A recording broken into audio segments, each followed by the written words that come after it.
Alrighty, fellas, let's dive in. So I'm going to share with you the script that books my agency 9 meetings per day just so you can copy me, do the same, escape the matrix, and make a fuck ton of money, because who doesn't want that? Now, if you just want proof, go watch the video. It's a video of me live cold calling, like fucking calling on my phone with a random lead list, booking 3 appointments in 46 minutes. That means if you cold called for 3 hours, you could book at minimum 9 meetings using this script. So let me move my fat fucking head out the way so you can get your call card and see the script. Let's dive in. So I'm going to share with you the script, but don't fucking leave it away. You can read it now and take it and steal it, but I'm actually going to give you some really good information at the very end, which will be on an entirely different document. If you want access to that, click the link down below. Anyways, let's dive right in. Stay in. I promise you it will be worth it, and also even help you out. So let's dive in. Here's the script, and we'll go over it. I'll read it, and then I'll go over how you can make your own and tweak it to what your offer is and make sure you can get good at cold calling. So first thing I say is, yo, is this name? I want to open up with a very strong authority. Once again, you can just reference and watch me cold calling, okay? But I'm gonna go through the script and share it with you. So I'm like, yo, is this name? I want to set a very certain tone of the call that, hey, I'm not another bitch. I'm not another pussy that's calling you. I'm someone of value. Listen up. So I'm like, yo, is this name? They're gonna go, yes, who's this? Right? They're typically gonna say, yes, who's this? And I'll be like, oh yeah, it's just Stefan here. It's just Stefan here. Are you from city? Okay.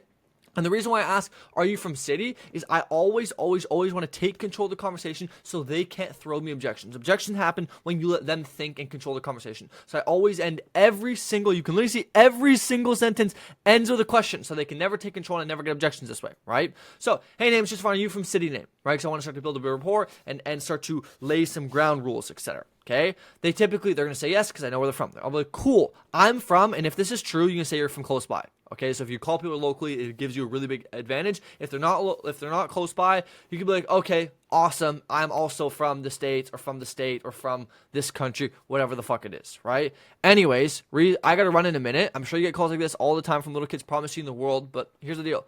I can't do that for you. I'm not going to promise that you're going to become a millionaire overnight after talking to me. But what I can do, and then here's where you want to insert your case studies or your offer.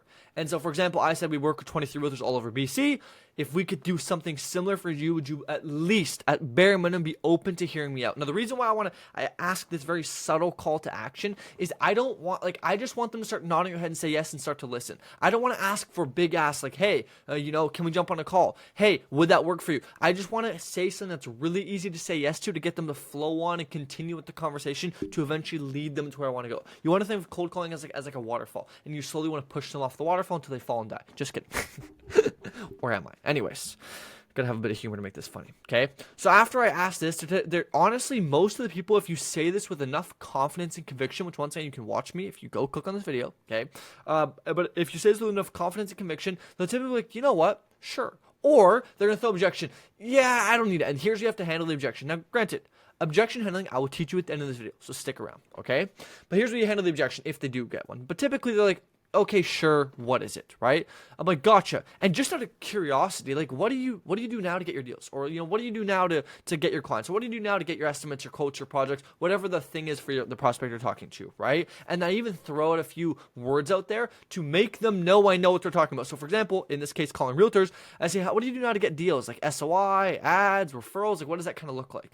And what this does, it plants a seed that I know what I'm talking about. Because, if you say SOI to some random guy on the street, they don't know what that means. But to a realtor, they know exactly what that means. So if you say that, it implies that you know a bit about their niche, therefore they have more confidence in you. Okay? So these are subtle little things, and once again, at the very end, I'll teach you how to make your own script, but this is just my script. Okay?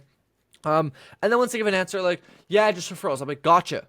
Okay, dude, that's amazing. I'm actually really glad you're doing that. And then you can do a bit of probing. You can be like, what made you start that? How's it going? What do you like about it? What don't you like about it? Right, etc., etc. But what I just did here is I'm like, okay, cool. Now, to be honest, I assume that the last thing you ever want to do is hop on a call with a sleazy salesman. So let's do this instead. Now, granted, usually I'll build a bit more rapport in between here and here. I don't like scripts. I like frameworks. And so in here, I'll talk to them a little bit more just to get to connect with them on a bit more personal level. Like one of the things you notice if you watch this video, I like to pick up on a lot of nonverbal cues. So for example, if somebody's in the car, I'm like, hey, man, are you in the car? Yeah, where are you going?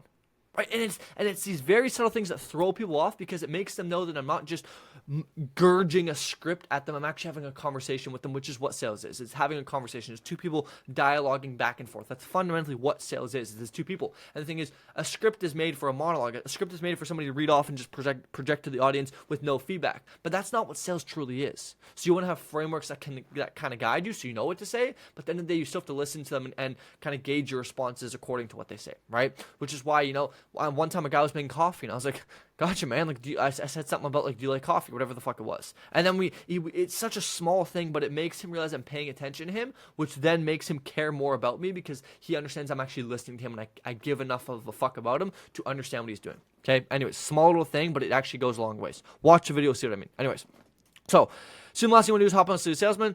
So let's do this. Leave your credit card in the freezer. Leave it at home. I just want to get to know you a bit better and see if we could even be a good fit for you to kind of help you out. Does that sound fair? And when you say this, does that sound fair? People want to be reasonable. So they're going to say, no, that doesn't sound fair. They'll be like, yeah, that sounds fair.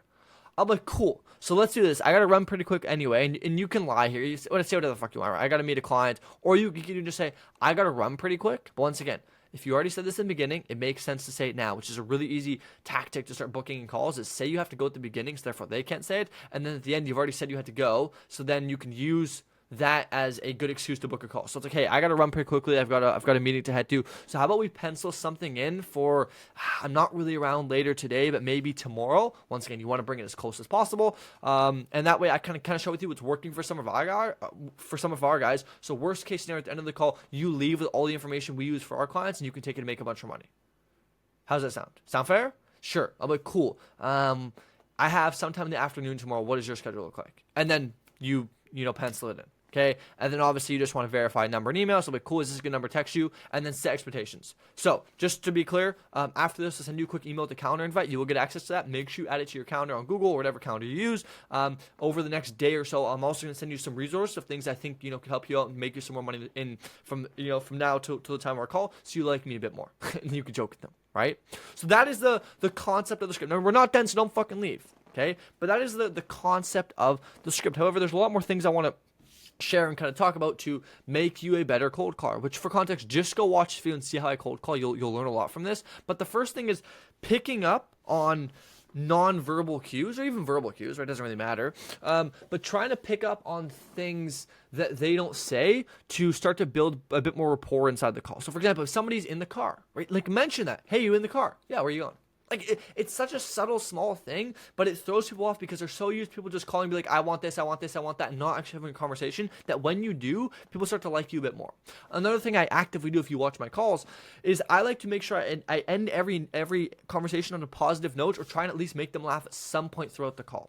And so I'll even make fun of people, I'll even like downplay myself. I try and do something just to get rid of some of the pressure that's in the call that a lot of people have in cold calling because they take the call so seriously. They have a stupid script that's horrible, that says a bunch of words that aren't even natural. If you notice when I call, I'm very conversational, I'm very relaxed with the person, okay? And a lot of people aren't. And so that's why, if you're going to make your own script, you can copy me all you want, but then you got to make a script that serves you well. You got to make a script that works for you and the way you talk, because the way I talk and the way you talk will be very different. And so the way we communicate will be very different. Therefore, the way our brains think, the way we write will be different. Therefore, this script may work for you. It may not work for you. But here's the thing. It's not the script. Because the script booked me 3 meetings in 46 minutes. So evidently the script is good. But once again, it's not about the script. I can give you Kevin Hart's script. You wouldn't be funny. The same way if Kevin Hart gave me his script, I wouldn't be funny either. Because it's not the script that makes the person good. It's the person that makes the script good. So here's my script. Copy it all you want. But I recommend you make your own script using what I've given here. So, for context, opener that's super chill and casual. Okay? Try and build some rapport and stand out from the crowd. Be honest with your intentions. And be confident when you pitch them. Okay? Try and build a bit of a connection and listen to what they're actually saying instead of just projecting words onto them. And then admit the fears that they're already thinking of out loud. Like, I'm admitting the fact that last thing they want to do is hop on a call with a sleazy salesman. So let's do this. Right? I'm addressing the elephant in the room they're already thinking of but are too scared to say. Okay? And then when I book in the call, I don't say, hey man, let's book in a call. I frame it as something that's beneficial to them. So hey, let's do this. Pencil something in. I'm busy later today, but maybe perhaps tomorrow would work well. And I'll kind of show you what's working for some of our guys, give you some even advice. So the worst case scenario, you can leave the call knowing more than you did before you talked with me. Okay? Sound fair. Because people want to be reasonable, so they're going to say yes. They don't want to say, oh no, it's not fair. So that's a script. That's how I'd make a script as well. Like that's how I fundamentally think about making scripts. As a matter of fact, my favorite way to make scripts is to go sit in the shower and just role play cold calling myself. Like I'll cold call myself and just think of different ways a conversation would flow. And I think it's the best way to get better at cold calling is, besides cold calling itself, is sit there and think by yourself. If I say this, what could somebody say to this? Well, if they say this, how can it go down here? Well, if I take that path, what would happen? And look back at your cold calls and go, why did this happen? Like for example, if you keep getting objections here, why? What are you saying that's making them object here? right? And then just change it, get feedback and change it. Keep repeating and iterating on that. Okay, and that's how you can make a really good cold call script. Now here's the deal: I'm gonna make you a really good offer, which is pay me $1 million. No, I'm joking. If you want me to help you build a cold call script, you can do so for free. Down below, there's 2 links. One is to apply for my invite-only mastermind. Don't do that yet. Love me first, then you can apply for that. Okay, which for context, we don't take most people because most people are losers, and I don't want losers in my network. Okay, however, you can get me to make your script for you for free. So one of the links in there will be a free link to join my free community. In there, I will build you a cold call script for you for free. Just join the community. Go introduce yourself. Be like, hey, Stefan, can you make me a cold call script? And give me some context on what you do, and I will make a cold call script for you. We can even do it live on a call. Okay, so that is my free value thing to you. If you want access to this script or any of my cold calling scripts I have ever made, any of my cold call scripts I've ever made, any of my objection handling scripts, any of my sales call scripts, join the free community. You can get access to all that stuff for free inside there. My goal is just to help you out. Okay, there's a lot of people in this life that are losers and broke, and I don't want you to be one of them. So this is my best effort at doing so. So hope you enjoyed. If you have any questions, just join the free community and ask me. If not, you can comment on this video. I reply to every single person. Best of luck fucking cold calling. And just remember, every no gets you closer to a yes. Instead of looking at a no as a negative thing, look at it as a positive, because it's just going to get you closer and closer and closer and closer to a yes. And it's going to make you better and better and better and better and better. And the most successful people are the ones that can endure the most pain and the most stress. Just know that every time something bad happens, it's good, because it's growing you and making you and developing your character. Peace.